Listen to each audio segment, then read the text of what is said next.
Hola, bienvenidos a esta nueva edición de América Ahora. Soy Wang Xiaochuan, les saludo desde Beijing. En la próxima media hora veremos las repercusiones de uno de los peores terremotos en la historia de México, que afectó gravemente a varias comunidades de Oaxaca. El sismo golpeó a este estado sureño en el peor momento, cuando ya sufría las dificultades provocadas por la COVID-19. En nuestro segundo reportaje revisaremos el material elaborado por un grupo de fotógrafos que muestra el paso del coronavirus por 13 países de América Latina. Seremos testigos de los dramas sociales que ha provocado y de las estrictas medidas que han tenido que adoptarse, aunque también podremos ver un rayo de esperanza. Finalmente viajaremos a Guayaquil, el principal centro económico y cultural de Ecuador, que ha podido superar con éxito la crisis sanitaria creada por la COVID-19. Ahora está devolviendo la ayuda recibida en los momentos más difíciles. No se lo pierdan, comienza América Ahora. Uno de los terremotos más fuertes en la historia de México asola a comunidades de Oaxaca ya afectadas por el impacto de la COVID-19. Un grupo de fotógrafos documenta el paso de la COVID-19 por 13 países sudamericanos. Guayaquil devuelve la asistencia recibida durante la lucha contra la COVID-19. Uno de los terremotos más fuertes en la historia de México sacudió al país el pasado 23 de junio. El epicentro del sismo se localizó en el sureño estado de Oaxaca, una región empobrecida donde los daños que se reportaron van mucho más allá de las miles de casas y estructuras que resultaron dañadas parcial o totalmente. América Ahora viajó hasta suelo oaxaqueño para recoger testimonios entre los residentes locales tras una tragedia que ha tenido como trasfondo la batalla todavía en curso por contener el brote pandémico de COVID-19. El martes 23 de junio, a las 10:30 de la mañana, uno de los terremotos más fuertes en la historia de México sacudió al país. En la capital, los edificios temblaron, muchas ventanas quedaron reducidas a añicos y la solidez de las avenidas se puso a prueba durante los interminables 90 segundos que duró el movimiento telúrico de magnitud 7,5 en la escala sismológica de Richter.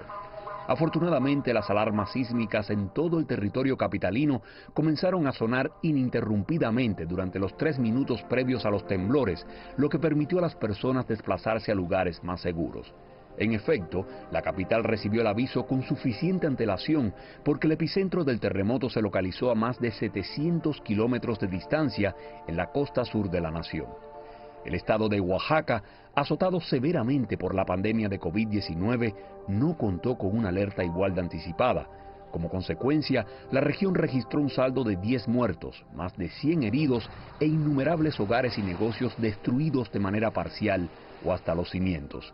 En La Crucecita, localidad enclavada en la costa del Pacífico de Oaxaca, se localizó el epicentro del terremoto.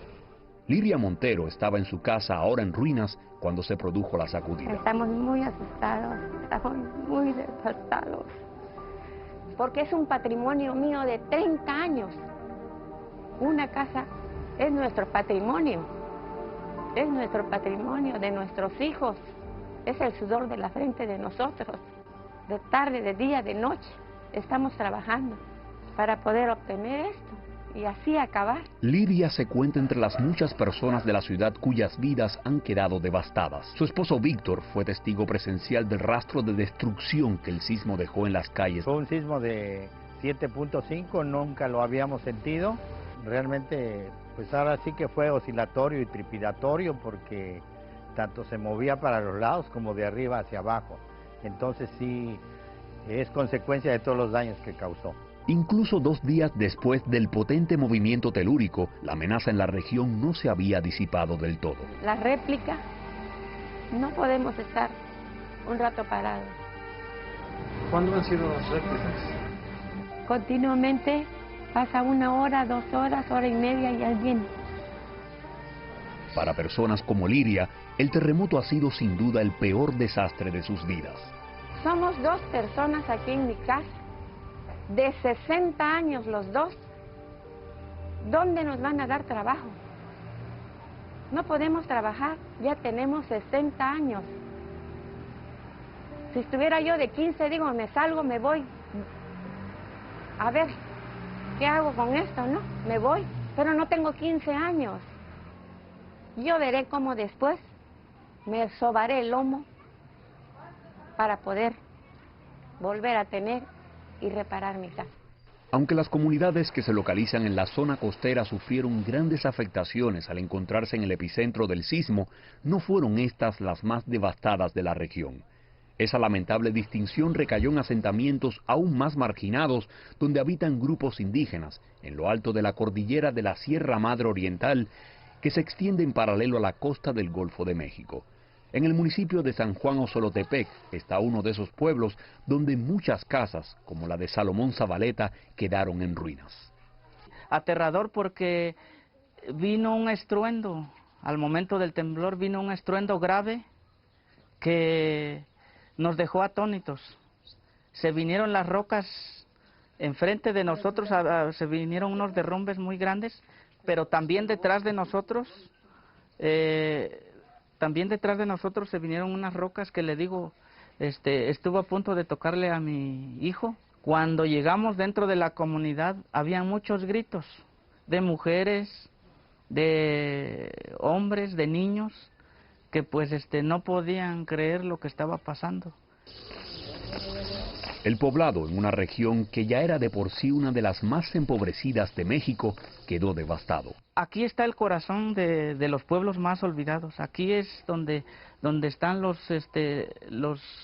hombres y las mujeres que a diario trabajan para subsistir por una comida. Y pues el único patrimonio que tenemos es esto. Y ahora que se destruyeron, pues sentimos que no tenemos a dónde ir. Es el único patrimonio con el que contamos. Más de 40 casas destruidas, además de edificios públicos e incluso el famoso templo de la región. Y por este lado... Pero los problemas de la comunidad no terminaron ahí. En automático queríamos comunicarnos, pero pues se perdió todo. Se fue la luz al instante, se perdió la comunicación de los pocos teléfonos que hay, porque la señal es muy difícil aquí. Es un pueblo muy olvidado y pensamos que ya habíamos quedado, que pues totalmente no iba a responder nadie por nosotros quizá, pero pasamos 2 días y unas horas sin comunicación. Si bien aquí ya se restableció el contacto con las ciudades cabeceras, hay otros asentamientos en lugares más intrincados de estas montañas boscosas que permanecen aislados del mundo exterior. Francisco Reyes preside la Municipalidad de San Juan Osolotepec. Pues la mera verdad, sí, el sismo que pasó aquí afectó a varias agencias. Y hasta el momento ahorita no tenemos acceso, no tienen acceso por el momento de la carretera, pues que se ha vendido los derrumbes. Pero ya ahorita el gobierno ya mandó maquinarias, ya pasaron maquinarias, ya están trabajando. Juvenal Zabaleta, padre de Salomón, ha escuchado de boca de la gente las trágicas noticias que llegan de las comunidades más remotas de estos profundos valles montañosos. Que son vecinos de aquí de la comunidad y pues somos la misma gente prácticamente. Y está esa gente mucho más destrozado que nosotros, porque ahí también perdieron viviendas, perdieron hasta vidas, perdieron, ¿sí? Los niños, gente grande, pues como cualquiera descansando en su casita, pues le cayó el derrumbe o lugares accidentados. Se fue la casa y se fue el dueño. Para estas comunidades empobrecidas, la devastación causada por el sismo en menos de 2 minutos les tomará ahora años para poder revertir. Nos da tristeza, pero nosotros, ¿qué podemos hacer, pues? O sea, nuestro futuro quedó incierto, podría yo decirlo. Porque a lo mejor ya estamos superando el miedo del movimiento telúrico. Lo que ahora, el miedo que tenemos es hacia dónde vamos. Nuestro futuro, que era... o nuestro patrimonio, que son estas viviendas, que es lo único con lo que tenemos, se ha echado a perder. El movimiento telúrico, para colmo de males, golpeó a la región en su momento de mayor vulnerabilidad. Azotadas ya por la pandemia de COVID-19, estas poblaciones marginadas deben ahora también lidiar con la ruina económica post-terremoto. Toda la gente está parada, ¿sí? Si no viene el turismo a Huatulco, no podemos hacer nada. Los taxistas se pelean por un pasaje. ¿Sí? Los taxistas se pelean, no que yo llegué primero, no que... Todos estamos peleando, ¿sí? Y la gente se está saliendo porque está buscando comida para sus hijos. Es lo que nos dejó la pandemia. Apenas llegan a 500 los casos que se han reportado a lo largo de este tramo de costa, pero a la par que se ha negado la entrada a portadores potenciales del virus, se ha torpedeado también la principal fuente de ingresos de los residentes locales.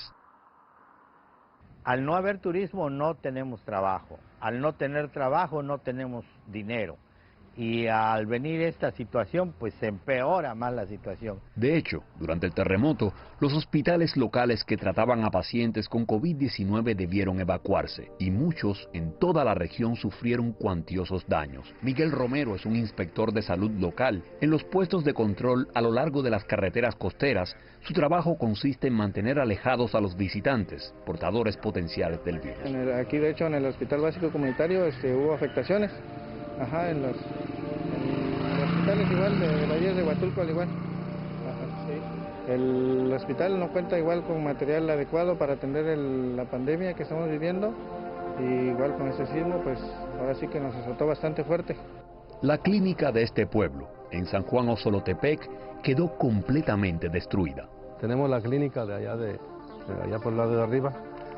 Está completamente destruida, pues ya no, el centro de salud ya no va a funcionar, por lo mismo que ya no se puede. Se acabó por completo, pues. Para los más afectados, el temor ahora es que como consecuencia del desastre natural se dispare la cifra de contagios de COVID-19. Pues sí, porque en el momento de que tenemos que salir por el sismo, esto es peor porque el que viene, la gente viene, ya no hay tanto la necesidad del COVID, sino que ahora con el temblor estamos saliendo obligados porque ya no hay donde quedarse, la casa quedó inservible. Estuvimos resguardados por casi, 3 meses, ya guardados del COVID. Con lo del sismo, el terremoto, que estuvo tremendo, híjole, esta vez ya me quedo ya sin casa. Miren, mis vecinos durmiendo en la calle, ellos están durmiendo en la calle. Y con esta pandemia, ¿qué sigue? Necesitamos realmente que vengan a ayudarnos, a apoyarnos, a levantar esto. Y seguimos. ¿Por qué? Porque gracias a Dios que tenemos vida, que nos regale salud. Y seguimos, vamos a seguir en la lucha, pero que necesitamos que nos ayuden para volver a construir. Y una vez más, estas comunidades se verán obligadas en su gran mayoría a afrontar prácticamente solas el proceso de reconstrucción. Algunos pues hasta se enfermaron porque son esfuerzos de más de 25 años los que se han echado pues en solo 56 minutos, ¿no? Lógicamente no le podemos culpar a nadie, es la naturaleza, ¿no? El futuro es incertidumbre, ¿no? Y yo siento en mi forma de pensar que es algo más fortalecido porque prevenimos más cosas, aprendemos más. Entonces, sí, moralmente se siente uno con las pilas bajas, pero mentalmente tenemos que no darnos por vencidos, sino al contrario, redoblar esfuerzos, buscar la forma de conseguir más trabajo, mayores ingresos para recuperarnos más rápido. Un grupo de fotógrafos está documentando los efectos de la pandemia de COVID-19 en 13 países sudamericanos.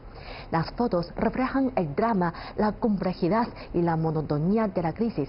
También ofrece un poco de esperanza para los habitantes de los núcleos urbanos y rurales de estos territorios. Veamos más detalles. Un poco la esencia es tratar de generar algún tipo de abordaje que sea más coral y además tratar de generar un discurso que sea bien latinoamericano. Lo mejor de este proyecto es que no estamos viéndolo como desde una mirada fatalista, como desesperanzadora, sino también está mostrando desde una mirada humana. Es increíble el trabajo que estamos realizando aquí en COVID, buscando siempre también dar un mensaje, no solamente dejar como un registro fotográfico nada más, ¿no? Pero a mí lo que más me interesó, lo que más me interesa este colectivo, es las distintas miradas sobre un mismo tema.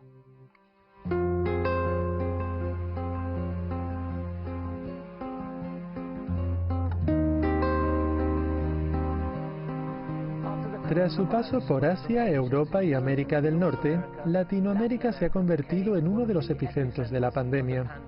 Países como Brasil, Chile, Perú o Ecuador registran elevados números de casos y de defunciones. Tan solo un puñado de países de la región han podido contener el virus. Un grupo de fotógrafos compuesto por 9 mujeres y 9 hombres han desarrollado el proyecto COVID LATAM para registrar, reflejar y analizar cómo está afectando el coronavirus a los países latinoamericanos. En la Argentina se han tomado medidas bastante rápidas y bastante efectivas, a pesar de que no hay tantos testeos como debería haber.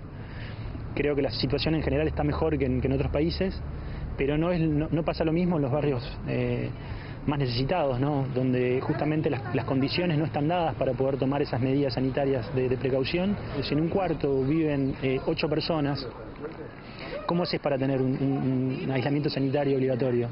El espacio lo usan para dormir, para comer y después pasan mucho tiempo en las calles justamente con diferentes trabajos tratando de ganar la vida, ¿no?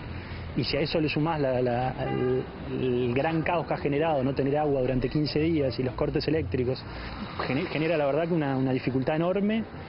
Fui a ver cómo estaba la situación en la Villa 31 y me contacté casi de casualidad con gente de los bomberos voluntarios que estaban repartiendo chocolatada ahí afuera, que son 60 personas trabajando realmente de manera voluntaria, cosiendo barbijos, repartiendo a la gente comida, tratando de generar conciencia sanitaria también en la medida de lo posible, y la mayor parte son personas del barrio que viven también en condiciones muy complejas. Me contaron de la situación de que estaban sin agua, entonces también los estuve acompañando y estuve viendo cómo apagaban incendios sin agua realmente, literalmente, ¿no? O sea, un barrio de 15 días sin agua en una situación tan crítica como la que tenemos de cuidado sanitario. Y ellos específicamente me parecía metafóricamente muy fuerte, ¿no? Como no hay agua en un barrio y con tantos focos también de críticos y están tan cerca y además con cortes eléctricos, eso también generaba muchos focos de incendio que a veces son pequeños pero son muy complejos de abordar y están con mangueras que tiran un chorrito de agua casi más chiquito que el que puedes usar para regar las plantas, ¿no?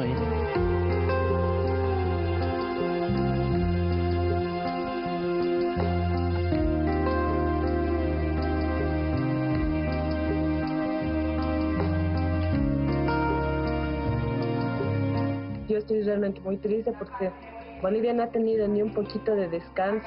Ha habido como un mes nomás, entre enero más o menos, en el que como que la gente recién seguía hablando del tema de las elecciones y la salida de Evo y empezaron las persecuciones políticas y luego ya nos llegó la pandemia.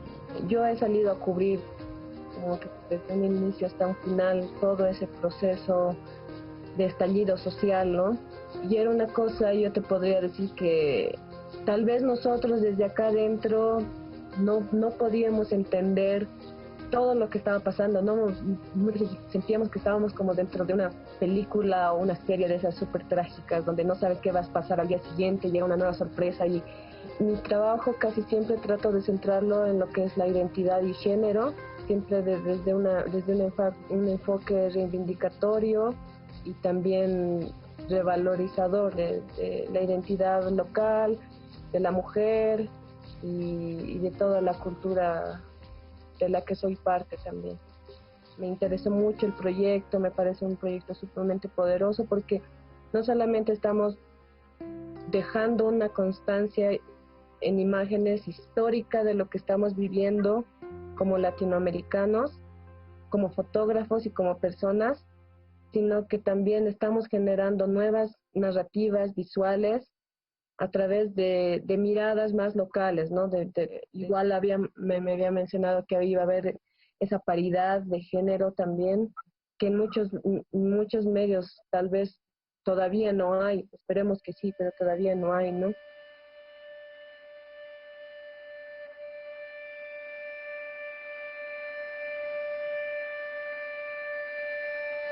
Lo importante creo que del fotoperiodismo es la interpretación de las cosas. O sea, si es por los hechos y por los números, tenemos los medios tradicionales, tenemos las estadísticas, tenemos uno confía más en un medio que en otro, que es lo que el colectivo pretende hacer, ¿no? Contarle de una manera personal, interpretativa, lo que está pasando en cada uno de los países respecto al COVID. Voy a cumplir 8 años acá en Lima en septiembre, y a mí siempre me pareció una ciudad de una dureza muy particular, muy duro para la gente, porque es un desierto, porque esto básicamente es un desierto al lado del mar, y eso hace que las condiciones de vida para el mayor porcentaje de la población es realmente muy duro. O sea, acá es muy dura la vida. Yo ya lo veía veniendo, pero bueno, en el marco del boom económico que es por el que atravesaba el país, toda esa dureza no salía a la luz. Ahora lo que está haciendo el COVID de alguna manera está desenmascarando toda esa dureza que yo ya veía desde antes, y he sentido como una apertura hacia el fotógrafo que quiere contar la historia. Lo mismo sentí en Siria en su momento, o en Afganistán, o en Haití durante el terremoto. ¿Por qué? Porque creo que la gente siente la necesidad de contar una historia dramática que le pasa, para que se conozca, para que las autoridades se muevan, para que reciban ayuda, para que a través de esas imágenes puedan contar lo que está pasando y levantar la mano, ¿no? Que esto estamos nosotros, por favor, ayuden. Y eso es muy dramático, pero lo que estoy queriendo hacer es retratar eso, cómo la gente vive en un lugar tan duro en un momento de pandemia. Al final, yo digo, me parece que esta es una pandemia que lo que está pegando más, los que más sufren son los pobres y los viejos. Costa Rica inició con muy pocos casos, ¿verdad? Los primeros casos que se dieron fueron muy diferentes a lo que está sucediendo en este momento. Tenían un cierto poder adquisitivo, ¿verdad? Que venían de viaje y se enfermaron, a ahora una situación totalmente diferente, donde la mayoría de enfermos son personas que están en un índice de desigualdad muy fuerte, son personas trabajadoras.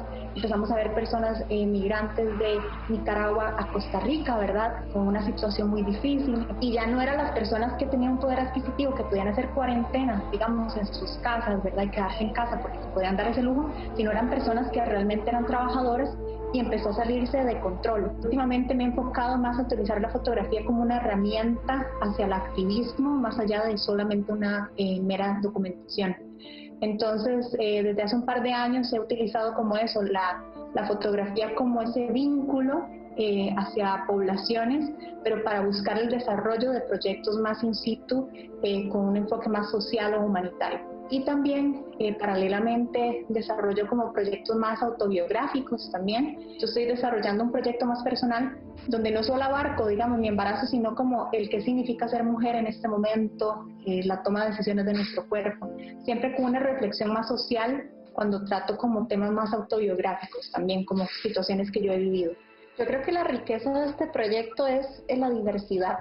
Creo que lo rico de la fotografía es precisamente la diversificación de la información que tenemos, o sea, y cómo podemos de verdad ver tantos puntos de vista, y de 9 mujeres y 9 hombres, ¿no?, que está muy pensado como también desde esos dos puntos. El poder acercarse a realidad desde lo íntimo, que tenemos el caso como de Tamara, o que está en Chile contándonos también como la pandemia, desde la maternidad, hasta tener cosas muy rudas desde Brasil, Perú, creo que nos permite ampliarnos desde una visión más rica, ¿no?, de lo que está sucediendo.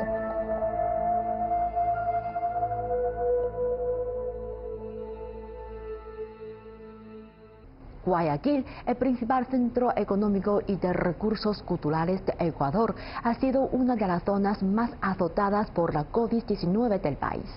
Entre marzo y abril, la urbe hacía frente a uno de los peores brotes de la región y conforme su sistema sanitario empezaba a colapsar, cientos de donaciones llegaron a la ciudad.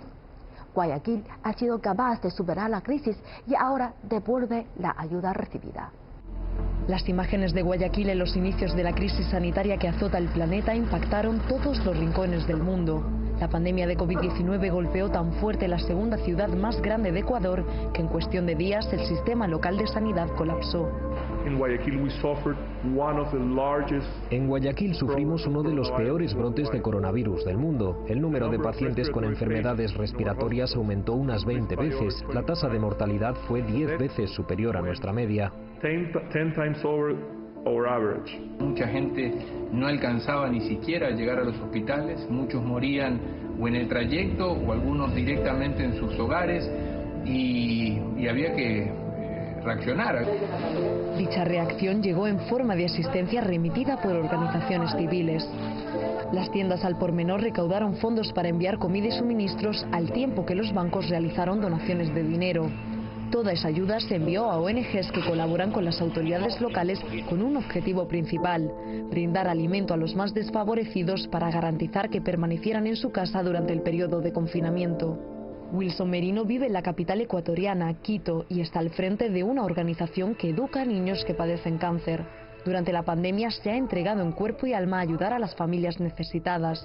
Gran parte de su esfuerzo estuvo destinado a percibir alimentos y suministros que envió a los hogares de Guayaquil. Y para ello creamos una plataforma de voluntariado virtual que ha permitido que miles de jóvenes se inscriban y participan de manera remota en solucionar problemas habituales en los hogares de los ecuatorianos. Bancos y multinacionales también se han asociado con los doctores. Eduardo Ordocia es un médico que ha estado trabajando en primera línea contra el brote pandémico.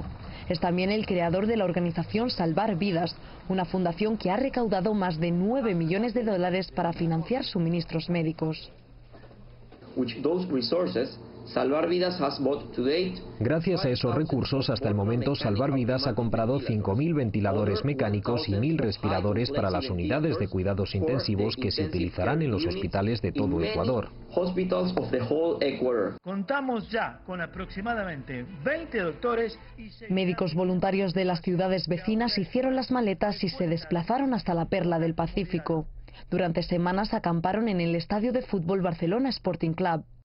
La pandemia del COVID o coronavirus ha golpeado de manera muy dura diferentes partes del mundo. Los deportes también han jugado un papel importante en la contención del virus en Guayaquil. El concejal municipal, Andrés Kuchmer, es además un conocido locutor deportivo. Con el fin de recaudar fondos de ayuda para la ciudad, creó una plataforma en línea y para promocionarla contactó con estrellas del mundo de la música y el fútbol de América Latina y España. ¿Cómo puedes ayudar? La ciudad, desde ya, te da las gracias. Unidos por Guayaquil es una iniciativa totalmente ciudadana, que lo único que hace es transformarse en un vehículo de ayuda, en donde te encuentres, en cualquier parte del mundo, de poder entregar tu aporte económico que se transforma directamente en alimentos de primera necesidad para formar kits alimenticios humanitarios familiares que son entregados por una única vía, que es la vía municipal. Hemos recibido una gran cantidad de donaciones por parte del sector privado, de las ONG y de los gobiernos locales. Ha sido de gran ayuda, especialmente ante la ardua tarea que teníamos de entregar comida a aquellos que no podían ir a trabajar y que durante el periodo de confinamiento no recibían ningún tipo de remuneración. El vicepresidente Sone Holzner fue el encargado de la gestión de la epidemia de COVID-19 en Guayaquil. Una vez pasó la tormenta en la ciudad, anunció que cesaba de su puesto en el gobierno. La ciudad y el Ministerio de Salud recibieron cientos de respiradores, medicamentos, así como otros suministros. Una vez que la situación estuvo controlada, fue momento de devolver toda esa ayuda. Guayaquil envió un equipo de doctores y donó gran parte de sus reservas a los hospitales de Quito, que se vieron gravemente azotados por la COVID-19 semanas después de que Guayaquil hiciese frente al periodo más difícil de la crisis sanitaria.